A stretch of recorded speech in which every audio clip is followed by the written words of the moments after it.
TV1 News. අයිබෝවන් TV1 රාත්‍රී 8 ප්‍රධාන පුවත් සමගින් මම සහන් උඩුව විදාන. මම ශිරෝමි රත්නායක. දැන් හෙඩ්ලයින්ස්. පුත්තලමට නිල්ගලට කදුරුවෙලට වියලි කාලගුණයෙන් දැඩි බලපෑම්. සියලු පාසල්වල හෙට සිට දින 3ක් ඩෙන්ගු මර්ධන වැඩසටහන්. ප්‍රශ්නවලට පිළිතුරු නොදී කල් ගැනීම ගැන අදත් පාර්ලිමේන්තුවේ සංවාද. මේ ස්විච් එක ඔෆ් කරන බලධාරියා කවුද? සැලසුම් කළ වැඩ වර්ජනය නතර කරන බව වරාය සේවකයින් කියයි. හම්බන්තොට තඹ හොරු කවුද? මයිකල් ෆෙල්ප්ස් මෝරෙකුට පැරදෙයි.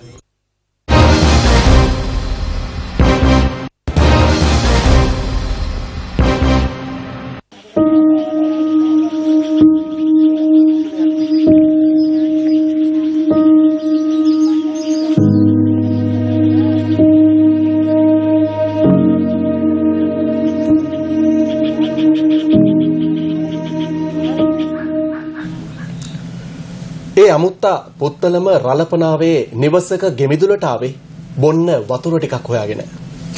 ගම්වැසියලු දැන් ජලහිකෙන් පීඩාවටපත් වෙලා. සල්ලි දීලා වතුර ගන්න තරමටම මේ ප්‍රශ්නේ දුරදිග ගිහිලා තිබුණත් ගම්වැසියන් සතුන් වෙනුවෙනුත් ජල වතුනක් වෙන් කරනවා.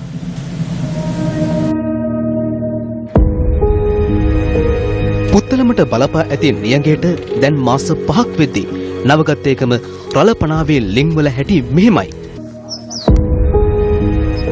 කෘෂි කාර්මික කටයුතු වලට ජල මූලය වූ වැව්වල මෙලෙස දක්නට ලැබෙන දසුන ගම්වැසියන්ගේ අනාගතය පිළිබඳ බියකරු පෙර නිමිත්තක්. පවතින අධික නියඟයේ සහිත කාලගුණයේ හේතුවෙන් වැව් වමුණු ජලාශ රසක් සිඳී ගොස් අවසන්. රළපනාව ගම්මානයේ වැව් සියල්ලක්ම මේ ආකාරයට වියලී තිබෙනවා.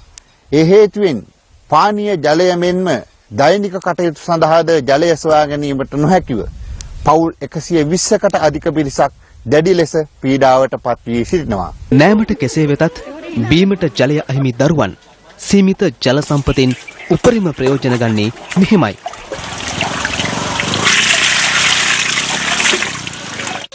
කන්න 3-4 ගිනම් වතුර නෑ, පොඩ්ඩමයි නාව ගන්න විදියක් නෑ, බොන්න විදියක් නෑ. කිලෝමීටර් 3-4ක් විතර යන්න උන් නාගන්න ලිඳක් හොයාගෙන ඒත් ඒ වගේ සෙනඟ බීමක් දවස් 3-4 තමයි නාන්නේ. ඒ වතුර ටැංකියට සතියේ ගමනක් වතුර එකක් ගෙනත් දාන්නේ. ඒ වතුරත් බොහොම අමාරුවෙන් බේරගන්නේ. ඒ වතුරත් ඉතින් බුලි 2-3කට වඩා දෙන්නේ නෑ. ඉතින් ඒ වතුරින් අපි ළමයි නාගන්නත් ඕන, ගෙදර දොරේ වැඩ පොර කරගන්නත් ඕන. ඉතින් අපිට බොන්නත් බෑ ඒ වතුර. ඉතින් සල්ලි වලට නම් ඉතින් වතුර ගේනවා. ඉතින් ඒ ගෙනාවත් අපිට ඉතින් වතුර ගන්න හැමදාමත් ඉතින් සල්ලි නෑ. කෑන් එකක් ගත්තාම 140ක් වෙනවා. ඉතින් කෑන් දෙකකට වඩා අපිට වතුර ගන්න අපිට වත්කමක් නෑ. මොකද අපි එදා වේලේ හොයාගෙන කන මිනිස්සු. බවුසරේකවත් වතුර ඉතින් සතියකට එකපාරක් විතර ඇවිල්ලා මොනවා කරන්නද? ටොයිලට් වලට ෆිල්ටර් වතුර ගන්නද? මේ ගම් දාලා යන්න තමයි වෙන්නේ. ඉතින් මෙහෙම වුණාම වැව් 3-4ක් සහිත ප්‍රදේශයක් දැන් මෙවැනි අරුබුදයක ගිලී ඇත්තේ ඇයි? වහින කාලෙට ගම් වතුර ගලාගෙන යනවා. ගලාගෙන ගිහිල්ලා මාස 2-3ක් යනකොට වැව් වල වතුර නැහැ. මොකද වැව් ගොඩ වෙලා තියෙන්නේ. වතුර යන වතුර රඳා හිටින්නේ. අපි කියන්නේ වැව් ටිකක් ජඹර කරලා දෙන්න කියලා මේ වැව් වල වතුර රඳා හිටින්නේ. එහෙම වැව් වල වතුර රඳා හිටිනවා නම් අපිට සාමාන්‍ය මාස 4ක් 5ක් පැවුවත් ඒ වතුර හිගිය අපිට ඇති වෙන්නේ නැහැ. පොළවේ ඉතිරි වී ඇති ජල බිඳු කිහිපයක් අහස් කුසට ඇදී ඇති සමයක බිබිල නිල්ගල රක්ෂිතයේ ඇතැම් ස්ථානවලට ගිනි තබා ඇති ආකාරය අප පසුගිය දිනවල වාර්තා කළා. පසුව එහි ගිය පරිසරවේදීන් ගිනි ගැනීම අවම කර ගැනීමේ ක්‍රියාමාර්ග ගැන ගම්වැසියන් දැනුවත් කළේ අවට සංචාරය කිරීමෙන් ලැබූ අත්දැකීම්ද සහිතවයි. ප්‍රදේශීය ආශ්‍රිතව ගලා බසින ගල් ඔයටද අත්පැත්තේ ඛේද ජනක ඉරණමක්. ජල අවශ්‍යතා මැනවින් සපුරමින් ගලා ගිය ජල පද්ධතියක අද තත්ත්වයයි මේ. දොරපත කඳු පන්තියෙන් ආරම්භ වී සේනානායක සමුද්‍රයේ තෙක් ඇදෙන ගල්ඔය ප්‍රදේශ ගණනාවක් පෝෂණය කරනවා. ගල් ඔය වෙත ආ ජල ආරවල් බොහොමයක්ද දැන් සිඳී ගොසින්. ගල්ඔය ජලාශය පෝෂණය කරන මේ දිය පහරවල් සියල්ලක්ම සිඳී ගිහිල්ලා තියෙන ආකාරය අපිට පේනවා. දැන් වැලි බවටපත් වෙලා මීට මාස කිහිපයකට හොඳට දිය පහරවල් තිබිච්ච ඒවා තමයි මේ විදිහට සිඳී ගිහිල්ලා තියෙන්නේ. පරිසරවේදීන් පවසන්නේ ඉහළ කඳුපන්තිවල මතුපිට ශාක වැස්ම ගිනිගෙන විනාශ වීමේ ප්‍රතිඵලයක් ලෙස වැස්සකදී පස සේදී ගොස් ගංගාවලට එක්වන බවයි. පසුව වැලි බවට පත්වන එම පස් ගන්ධයෙන් පෝෂණය වන ජලාශයට එක්ව ඇති ආකාරය පෙන්눔 කරන නිදසුනක් ලෙස සේනානායක සමුද්‍රය පෙන්වා දිය හැකි බව ඔවුන් පවසනවා. මේ ජලාශයේ අද වෙනකොට වතුර මට්ටම ඉතා පහළට ගිහිල්ලා අපිට පේනවා මහා පරිමාණයෙන් වැලි කඳු ගොඩ ගැහිලා තියෙනවා. ඉතින් ඒකට විශේෂම හේතුව වෙලා තියෙන්නේ මේ ප්‍රදේශයේ තියෙන වනාන්තර නිරන්තරයෙන්ම ගිනි ගන්න එක.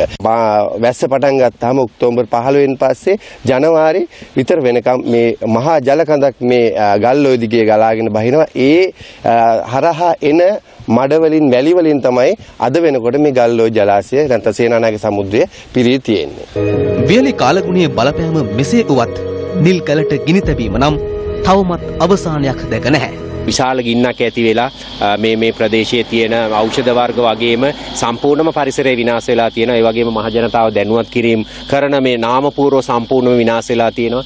අකුරක්වත් පේන්නේ නැහැ. අරලු බුළු නෙල්ලි කියන මේ ගස් උඩ මුදුනටම ගින්න පැතිරිලා ගිහිල්ලා තියෙනවා. ඉතින් හරි කනගාටුදායකයි. මේ අතර පොළොන්නරුව කදුරුවෙල මාණික්කම්පට්ටිය ප්‍රදේශයේ ගොවීන් කුඹුරු වලට ලැබුණු ජලය අත්තුටවීමෙන් ඩෙංගු රෝගයෙන් මියගිය නව හැවිරිදි අසේරා ගැන අප ඊයේ වාර්තා කළේ හලාවත නගරයේ ඩෙංගු අවදානම ගැන බලධාරීන්ගේ අවධානය යොමු කරවමින්. අද පෙරවරුවේ සිට හලාවත නගර සභාවේ නිලධාරීන් එම ප්‍රදේශයේ ඩෙංගු මර්ධනය වෙනුවෙන් නව වැඩපිළිවෙලක් ආරම්භ කළා. හලාවත නගරයම කම්පා කරමින් පුංචි අසේරා මෙලොවින් සමුගත් අතර ඇගේ දේහය නිවසට රැගෙන ආවේ ඊයේ රාත්‍රියේ. ඒ හලාවත ඩෙංගු ගැන ජනතාව මෙන්ම බලධාරීන්ද අවධානය යොමු කළ යුතු බව සනාථ කරමි. අන්තිම මොහොතේ යවනවා බැරිම තැන යවනවා කොළඹ ළමයා වෙතුරු ගන්න සසරක් නැහැ. මල් වගේ තියෙන දරුවන් මෙව කරන මේ දොස්තරලාගේ වැරදි හන්ද තමයි මේ දරුවෝ මෙහෙම වෙන්නේ. අසේරා ඩෙංගු මදුරුවාට බිලි වූයේ ඇගේ මව්පියන් හා සොහොයුරිය විදේශගතව සිටියේදී. දියණිය හලාවත මහරෝහලෙන් ජාතික රෝහලට මාරු කිරීමෙන් අනතුරුව අසේරාගේ මව ශ්‍රී ලංකාවට පැමිණ තිබුණා. අප වාර්තාකරු පැවසුවේ ඊයේ රාත්‍රියේ අසේරාගේ පියා සහ වැඩිමහල් සොයුරියද මෙරටට පැමිණි බවයි.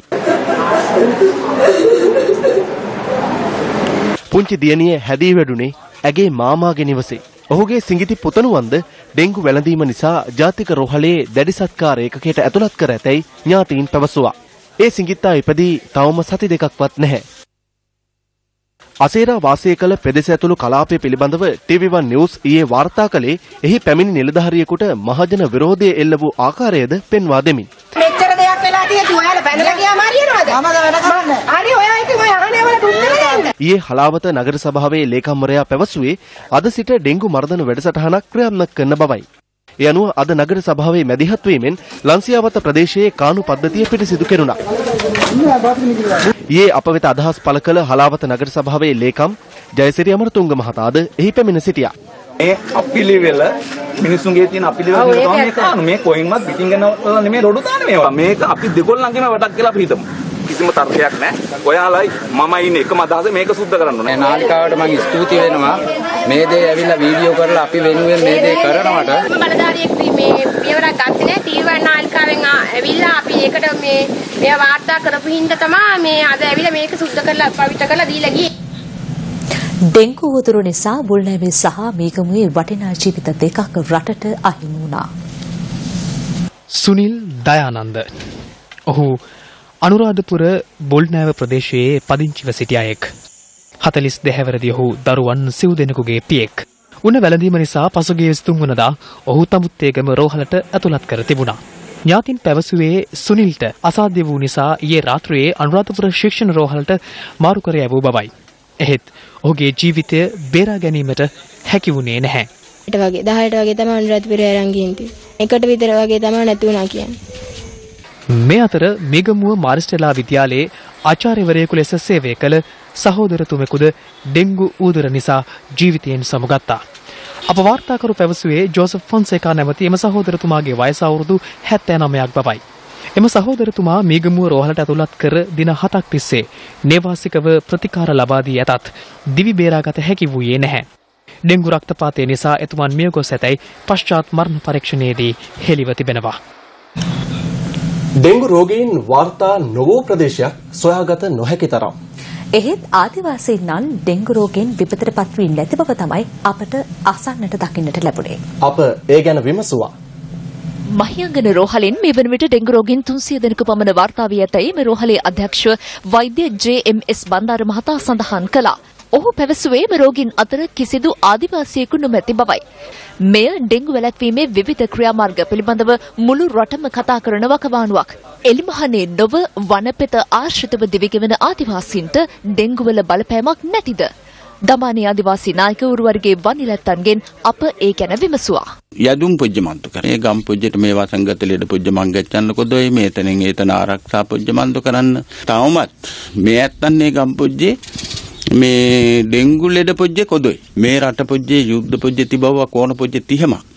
දැන් ඒ කාලෙ මෙච්චේ ප්‍රභාකරන් හෝරට බයතන මන් දුන්නා. හැබැයි ඒ ඇත්තෝ පෙරදුම් පුජ්‍ය මන් දුන්නා. හැබැයි ඩෙන්ගු මඳුරු වල ඇත්තෝ මේ රට පුජ්‍ය මැල්ලුම් පුජ්‍ය මන්තු කරගත්තා. තවමත් ඒ ඇත්තන්ව පාලන පුජ්‍ය මන්තු කරගන්න ඒ ඇත්තොත් එක්ක සටන් පුජ්‍ය මන්තු කරගන්න මොන එකෙක්වත් කොදෝ. ඉතින් මේතන ලොකු තැනේ සටන් පුජ්‍යක්. මේ ඇත්තෝ කුණු ගොඩම් පුජ්‍ය වල ලාභච්චන්නේ රුකුල් පුජ්‍ය ළඟතනට කාණු පුජ්‍යට දියරච්චා කාණු පුජ්‍ය. ඩෙන්ගු මඳුරු වල ඇත්තෝ විතරක් කොදොයි. තව කාලෙ මැච්චකකින් තවත් මඳුරු වල ඇත්තෝ වැඩිසන මන්දුයි. බේරුම් පුජ්‍ය මන්දු කරගන්න නම් මේ හැම එකමම හිටලා ගන්න එක කාරණා පුජ්‍යක් තිබෙනවා. කොයි තැනක් පරිසර පුජ්‍ය විනාශ තැන මන්දු කරලා තිබෙනවා. මේ පරිසරයේ සබාදහම කියන එකම මන්දු වෙලා තිබෙන්නේ මේ ඇත්තන්ව ජීවත් පුජ්‍ය මන්දු කරන්න මේ ඇත්තන්ට ජීවත් පුජ්‍ය මන්දු වෙන්න. මිනික් ගජු ගරුතන මන්දු කරන්න. මේතනවල හිටලා ගන්න ඕන. එතකොට තමයි මේ ඇත්තන්ට මේතනවල වලින් පිහිට පුජ්‍ය මංගච්ඡන්නේ. සේලූ පාසල්වල හෙට සිට දින 3ක් ඩෙන්ගු මර්ධන කටයුතු සිදු කිරීමට පියවරගෙන ඇතැයි අධ්‍යාපන අමාත්‍යාංශය පවසනවා. අමාත්‍යාංශය සඳහන් කළේ මේ කටයුතු නිරීක්ෂණයට විශේෂ කණ්ඩායම් යොදවන බවයි. මේ ක්‍රියාත්මක කරන කාල සීමාවේදී පාසල් ළමුන්ට හා මව්පියන්ට ඩෙන්ගු මර්ධන කටයුතු සඳහා සුදුසු ඇඳුමක් හැඳ පාසලට පැමිණිය හැකි බව අධ්‍යාපන අමාත්‍යාංශය සඳහන් කළා. මෙම තෙදින ඩෙන්ගු මර්ධන කාර්යය සම්බන්ධයෙන් පාසල් මට්ටමින් අවසන් වාර්තා ලබා ගැනීමටද නියමිතයි. බස්නාහිර පළාතේ ජාතික පාසල් සහ පෞද්ගලික පාසල් නිරීක්ෂණය කිරීම සඳහා අමාත්‍යාංශ මට්ටමින් කණ්ඩායමක් පත් කර ඇති බව අධ්‍යාපන අමාත්‍යාංශයේ සෞඛ්‍ය හා පෝෂණ අධ්‍යක්ෂ රේණුකා පීරිස් මහත්මිය පැවසුවා.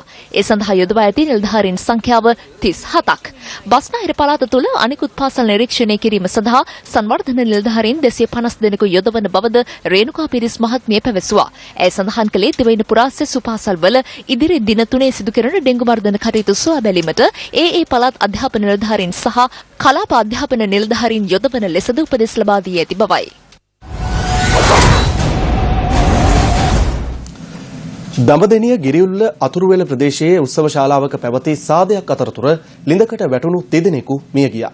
ලෑලි වලින් වසන් ලද එම ලිඳ පිහිටා ඇත්තේද ගොඩනැගිල්ල තුලයි. මංගල උත්සවයකට සහභාගී වීම සඳහා එම උත්සව ශාලාවට පැමිණ සිටි අයෙකු ලෑලි වලින් වසා තිබූ මේ ලිඳට මුලින්ම වැටී ඇතැයි පොලිසිය පැවසුවා. පසුව අනාවරණය වූයේ එම පුද්ගලයා බේරා ගැනීම සඳහා තවත් දෙදෙනෙකු කඹයක් හා ඉනිමගක් ආධාරයෙන් ලිඳට බැස ඇති බවයි. බේරා ගැනීමට ගිය දෙදෙනාද දියේ ගිලී තිබුණා. අප වාර්තාකරු පැවසුවේ ඔවුන් ගොඩටගෙන දඹදෙණිය මූලික රෝහලට ඇතුළත් කළ නමුත් ජීවිතය බේරා ගැනීමට නොහැකි වී ඇති බවයි. මියගිය 39 හැවිරිදි මහින්ද කරුණාරත්න දඹදෙණිය අතුරුවෙල ප්‍රදේශයේ පදිංචිකරුවෙකු වන අතර අනෙක් දෙදෙනා මාරවිට ප්‍රදේශයේ පදිංචිකරුවන්. ජී.එල්. අජන්තලාල් කුමාර 41 හැවිරිදි තිදරුපියෙකු වන අතර ඔහු හිටපු පළාත් සභා මන්ත්‍රීවරයෙකු බව අපවාර්තාකරු පැවසුවා. මියගිය අනෙක් තැනැත්තා වන නිසල් ප්‍රසාද් අධිකාරී 38 හැවිරිදි දෙදරුපියෙක්. මහින්දව බේරගන්න තව අපේ යාළුවෙක් හිටියා නීල් කියලා. නීල් පැනලා තිනවා මහින්දව බේරගන්න. ඊට පස්සේ දෙන්නම ගොඩ ආවේ නැහැ. ඊට පස්සේ තව එක්කෙනෙක් විතර බහැලා බැලුවා. මගන එයාටත් ගන්න බැරුව. ඊට පස්සේ මගේ අනිත් යාළුවා මෙයා ඇවිල්ලා බහින්න හදනකොට මම කිව්වා අජන්තව බහින්න දසන්නේ කියනකොට මේ බම් බහිනවා යකෝ නැතුව පුළුවන්ද කියලා මෙයා පැන්නා. පැනනට පස්සේ කොහොමද ආවේ නැහැ. පැය ගානක් දඟලලා රේ මේ වුණා. ඉතින් කියන්නේ ඉතින් ඇත්තටම මේක අනාරක්ෂිත ලිඳක්. මේ පිළිබඳව එම උත්සව ශාලාවේ හිමිකරුගෙනුත් අප විමසීමක් කළා. මගේ ආරක්ෂිත ලිඳක් තියෙනවා පඩි පෙලක් යට ලෑලි දාලා එක වහලා තියෙන්නේ. කෑම පිඟානක් කරන් එක බඩා කාමරෙන් දොරින් මේ එළියට යන්න ගිහිල්ලා තියෙන්නේ. එයා අර මේ කෙටි මාර්ගයක් තෝරාගෙන හදිස්සිය අර ආරක්ෂිත වහලා තිබ්බ ලිඳ උඩින් තමයි ගිහිල්ලා තියෙන්නේ. ඒතර ලෑල්ලක් ඉස්සලා එයා ඒක ඇතුළට වැටලා තියෙනවා. ලොම්බ 6ක් විතර ගැඹුරු ලිඳක්. එයාට උඩට එන්න බැරි වුණා. අන්තිමට බහැපු දෙන්න කොහොම හරි කඹ දෙකේ ආර්ගාධාරයෙන් ගොඩට අරන් තිබුණා. නමුත් අන්තිම මුලින්ම බහැපු තුන් දෙනාට අර කාලේ සීමාවත් එක්ක ලිඳ ගැඹුරුත් තින්දා මේ ගොඩට අරන් සැරෙන් සැරේ තමයි මේ ඉස්පිරිතාලට එක්කන් ගියා. මියගිය තිදෙනාගේ සිරුරු දඹදෙණිය රෝහලේ මෘත ශරීරාගාරයේ තැන්පත් කර තිබෙනවා. ගිරිඋල්ල පොලිසිය පැවසුවේ මෙම සිද්ධිය පිළිබඳ වැඩිදුර විමර්ශන ආරම්භ කර ඇති බවයි. මන්ත්‍රීවරුන් අසන ප්‍රශ්නවලට පිළිතුරු දීමේදී ඇමතිවරුන් දෙකු කාලයක් ඉල්ලීම පිළිබඳව අද පාර්ලිමේන්තුවේදී සංවාදයක් ඇති වුණා. මයික්‍රොෆෝන ක්‍රියා විරහිත කිරීමද එහිදී ඇසුණු එක් කාරණයක්. මැති ඇමතිවරුන් 6 දෙනෙකු සම්බන්ධ වූ එම සංවාද අවස්ථාවේ මුලසුන සිටියේ නියෝජ්‍ය කතානායක තිලංග සුමතිපාල මහතායි.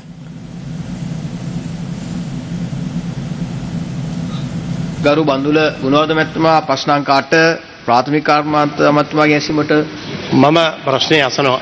රතියක් කල් ඉල්ලලා තිබෙනවා. පිළිතුර නම් තියෙනවා. එතුමාට ඕනේක උත්තර දෙන්න ඔබතුමාට. ගරු වාසුදේව නානායක්කාර මහතා මම අසමි අනුපක්ෂ ප්‍රධාන මම අසමි අමාත්‍යතුමාගේ අමාත්‍යංශෙන් මාස දෙකක් කල් ඉල්ලනවා. ප්‍රශ්නාංක 11 ගරු තුෂාර ඉන්දුනිල් මම්බරසේන මහතා මම අහනවා ප්‍රශ්නාංක 11 පිළිතුරු දෙනවා ගරු නියෝජ්‍ය කතානායකතුමනි. ගරු බන්දුල ගුණවර්ධන මැතිතුමා පොයින්ට් ඔෆ් ඕඩර්. මේ ගරු മന്ത്രിවරේ කල්ලාතුව ප්‍රශ්නයක් දීලා ප්‍රශ්නෙට උත්තර දෙන එක පිළිබඳ ඒ අදහසක්වත් හුවමාරු කරගන්න දෙන්නේ නැතුව මේ ස්විච් එක ඔෆ් කරන බලධාරියා කවුද? ඒක පුදුම කතාවන්නේ. മന്ത്രിවරුන්ට කතා කරන්න දෙන්නේ නැති එක. මේක යකාගේ පාර්ලිමේන්තුවන්නේ. හරි උදාලා මිනි. හොඳයි මයික් එක අමුන්නාන්සේ තමයි ගිහිල්ලා ඊයේ ගහේ. හොඳයි ඕඩර් ගරු අජිත් පෙරේරා ඔව් කරු නියෝජ්‍ය කතානායකතුමනි ප්‍රශ්නයට පිළිතුර තුෂාර ඉන්දුනිල් අමරසේන මන්ත්‍රීතුමාගේ ප්‍රශ්නයට අයන්න රෝමන් 1 රටම එළියයි අඳුර දුරලයි ජාතික විදුලි සත්කාරයේ වැඩසටහන ආරම්භ කරන ලද දිනය 2016 1/12 වෙනි දින ලංකා විදුලි බල මණ්ඩලය මෙම වැඩසටහන යටතේ නිවාස ඒකක ගරු නියෝජ්‍ය කතානායකතුමනි 2,62,729ක් ඒ වගේම ලෙකෝ ආයතනය 3,647ක් ලබලා දීලා තියෙනවා මේ සීමිත කාලය තුල. ලංකා විදුලි බල මණ්ඩලය මිලියන 6,617.7යි. ලංකා විදුලි පෞද්ගලික සමාගම මිලියන 71.9යි. තුනිල් අවශ්‍ය ගරු කතානායකතුමනි ඉන්න ඔබතුමාට. ඒ වයර් මාරු වෙලාද මන් දන්නේ මේ මගේ ප්‍රශ්නයට උත්තර දුන්නේ ගරු අජිත් පෙරේරා මැතිතුමා. නෑ ඔබතුමා ප්‍රශ්නය අහන්න. වාසුදේව ඔබතුමා ප්‍රශ්නය අසන්න. මේ වයර් මාරු වෙලා. ඉන්දුනිල් අමරසේන මැතිතුමා ප්‍රශ්නය අසන්න. මේ මගේ අතුරු ප්‍රශ්න අහන්න දෙන්න මැතිතුමාට මේ වයර් මාරු වෙලා. මේක මම බලාගන්න ඔබතුමා ප්‍රශ්නය අසන්නකෝ. ඔව් ගරු මන්තුමා. ගරු වාසුදේව මැතිතුමා රීති ප්‍රශ්නයක් මතු කරන්න. ඔව්. ගරු නියෝජ්‍ය කතානායකතුමනි මගේ ප්‍රශ්නය අංක 9. මේ ප්‍රශ්නය අහලා තියෙන්නේ ප්‍රතිපත්ති ප්‍රශ්නයක් හැටියට. ඉතින් ප්‍රතිපත්ති ප්‍රශ්නයක් හැටියට අහපු අවස්ථාවක ප්‍රතිපත්තිය මේකද නැද්ද කියන එකට දෙමාසයක් කල් ඉල්ලීම ඉතාමත්ම අසාධාරණයි. ඔබතුමා නියෝජ්‍ය කතානායකතුමා හැටියට මේ ප්‍රශ්න වලට උත්තර දීමේදී හා කල් ගැනීමේ තියෙන හරියාකාර බව හා ඒ කල් ගන්නට ඉල්ලන කාලය පිළිබඳ යුක්තිසහගත භාවය ගැන අපිට කරුණු දැක්වීමටත් ඉඩක් දෙන එක හොඳයි. ඒකට ඔබතුමාට මැදිහත් වෙන්න පුළුවන් නෑ. කොළොන්නාව තෙල්ගබඩා පරයන්තයේ ඉදිරිපිට ඊයේ වැඩවර්ජනයේ පැවති කාල සීමාවේ ඇති වූ අවහිරතාවන්ට අවට පදිංචිකරුවන් පිරිසක් විරෝධය පළ කළා. එම අවස්ථාවේ ඇති වූ තත්වයයි මේ.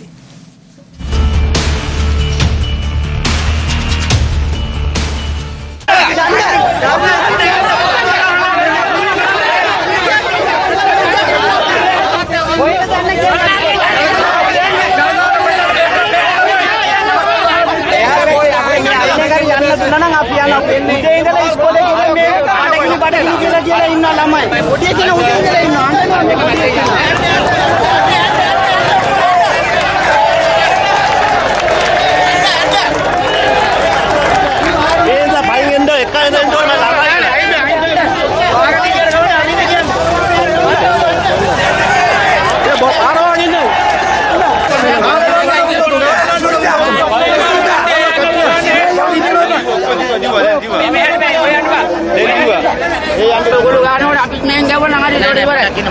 දරුවෝ බඩ ගින්නේ නැහැ.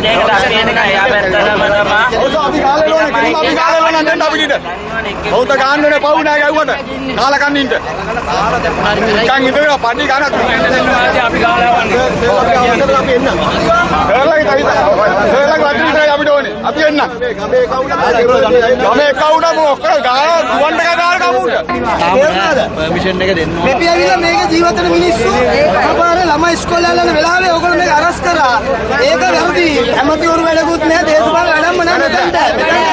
මහජනතාවගේ අයිතිය දෙන්න. ඒකයි කියන්නේ. දේශපාලන එපා අපිට. දැන් ඕගොල්ලෝ රජකේ අපි දේශපාලන ඕනම නැහැ. ඔය ගෞරව කරගෙන බලන්න. දෙන්න මිනිස්සු ගමේ යනවා.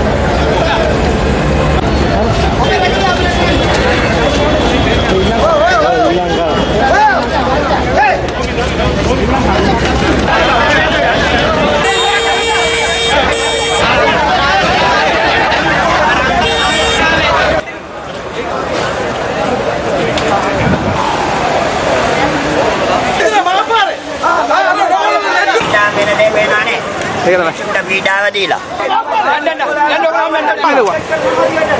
ඔව් දැන්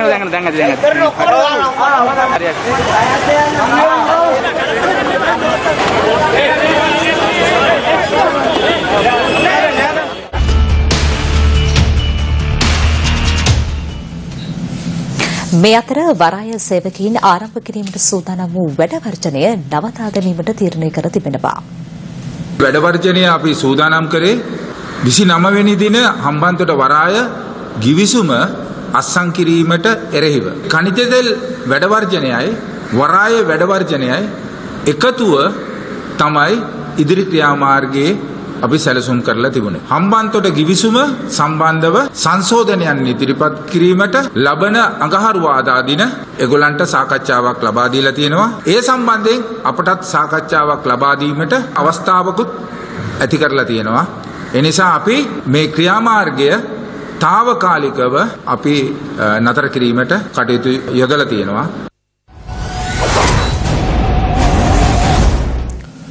හම්බන්තොට ප්‍රදේශයේ සංවිධානාත්මක පිරිසක් තඹ කොටස් ලබා ගැනීම සඳහා විදුලි රැහැන් කැපීම පිළිබඳව අප ඊයේ වාර්තා කළා.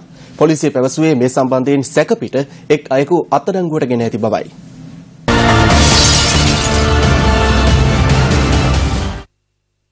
රැහැන් කැපීම සිදුව තිබුණේ හම්බන්තොට ජාත්‍යන්තර සම්මන්ත්‍රණ ශාලාව අවට සහ සිරිපෝපුර ගුවන්පාලම් පිහිටි ප්‍රදේශයේ ප්‍රධාන මාර්ගවල සවිකර ඇති විදුලි පහන් කණුවලට විදුලිය සපයන භූගත විදුලි රැහැන් මෙලෙස කපාගෙන ගොස් තිබුණා.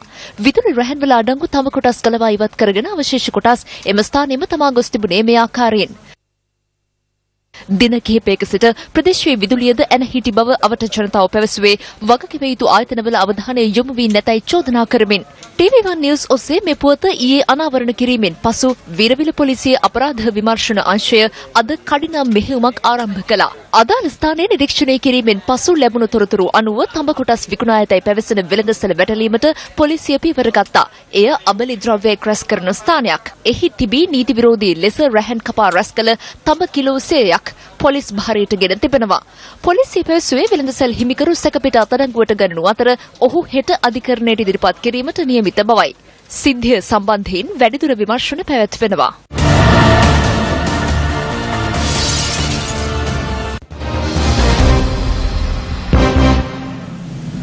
සංචාරක ඉන්දියාවේ කණ්ඩායම සමග පැවැත්වෙන පළමු ටෙස්ට් ක්‍රිකට් තරගය අද දෙවන දිනටත් ගාල්ල ජාත්‍යන්තර ක්‍රිකට් ක්‍රීඩාංගණයේදී පැවැත්වුණා. දිනේ නිමා වන විට පළමුවෙනිම ක්‍රීඩා කරමින් සිටි ශ්‍රී ලංකා කණ්ඩායම කඩලු 5ක් දැවී රැස් කරගෙන සිටි ලකුණු සංඛ්‍යාව 154ක්. එසමගින් TV1 නිවුස් අදට අවසන්. හෙටත් 8ට හමු වෙමු. Good night.